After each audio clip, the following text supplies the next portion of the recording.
చాలామందికి ఆశ ఉంటుంది, నేను కూడా కొంతమందినైనా దేవుని వద్దకు నడిపించాలి, నేను కూడా ఒక సేవకుడిని అయిపోతే బాగుండు, ఒక సేవకురాలను అయిపోతే బాగుండు, ఒక వర్షిప్ లీడర్ అయిపోతే బాగుండు, ఒక మ్యూజిషియన్ అయిపోతే బాగుండు, అది చేసేస్తే బాగుండు, ఇది చేసేస్తే బాగుండు. We want to do something. But I want to ask you this question, are you ready to learn?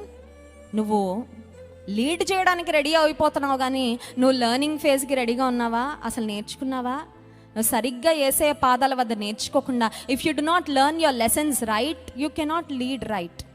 నీ పాఠాలు బేసిక్సే నువ్వు సరిగ్గా నేర్చుకోకపోతే నువ్వేం నడిపిస్తావు? నీ నాయకత్వంలో ఎవరు దేవుని రాజ్యం వారసులుగా తీర్చిదిద్దబడతారు? మోషే పర్ఫెక్ట్గా నేర్చుకున్నాడండి, చాలా బాగా నేర్చుకున్నాడు. అందుకే he became a wonderful leader for God's people. Perfect అని అనను, because no human is perfect. పరిపూర్ణుడైన నాయకుడు అని నేను చెప్పను, కానీ ఒక గొప్ప నాయకుడిగా దేవుని ప్రజలను నడిపించినట్లుగా మోషే జీవితంలో మనము చూడగలం.